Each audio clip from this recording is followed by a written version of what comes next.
বাদে তো আর গাড়ি চলি না, হুইলটা কিন্তু ভেঙে গেছে। আসসালামু আলাইকুম। করে আমাদের রাতের পাখি যে ড্রাইভার ভাইরা রাত জেগে গাড়ি চালায় তাদেরকে একটু সতর্ক করতে চাচ্ছি, আপনারা যখন গাড়ি ঘোড়া চালাবেন খুব সাবধানে। এই আছে যে একটি দুর্ঘটনা সারা জীবনের কান্না, এটা কথা মানে সত্য। আর সেটাই কিন্তু হতে চলে শুধু একটু ভুলের কারণে। সেই ভুলটাই কিন্তু এখানে হয়ে গেছে এই ড্রাইভার ভাইয়ের। কারণ সারা রাত জেগে যখন গাড়ি চালাবেন তখন কিন্তু আপনাকে একটু ভাবনা চিন্তা থাকা লাগবে যে আমি এই রাত্রি কতদূর যাইতে পারবো, আমি কতটা সময় জাগতে পারবো, সেটা কিন্তু আপনার ভিতরে। কিন্তু চাইবেই যে আপনি গাড়িটা জলদি যে আনলোড করলেই কিন্তু আপনার ট্রিপটা খালাস হয়ে গেল।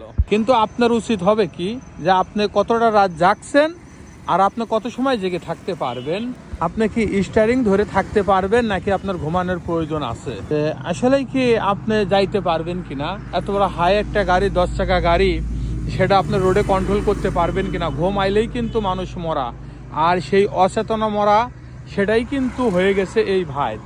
দেখুন এই গাড়িটার পরিস্থিতি। কিছু না হলেও কিন্তু দেখা যাচ্ছে মহাজনের এখানে 50,000 টাকা খরচ হবে। দেখেন আবার আইসারের স্টিয়ারিং হুইল কিন্তু ভেঙে গেছে। কি জোরে একটা ঝাঁকুনি খাইছে যে স্টিয়ারিং হুইলও কিন্তু ভেঙে গেছে। সম্পদ কিন্তু মহাজনের, জীবনটা কিন্তু আপনার। মহাজনের কিন্তু জীবন যাবে না, মহাজনের যাবে সম্পদ। আপনার গেলে কিন্তু জীবন চলে যাবে, তার কারণে কিন্তু আপনার ফ্যামিলি ডায়ালটা খারাপ হয়ে যাবে। ওই জায়গায় কিন্তু একটি দুর্ঘটনা সারা জীবনের কান্না। এই কান্নাটা কাঁদে কিন্তু ড্রাইভার সাহেব, ড্রাইভারের পরিবার।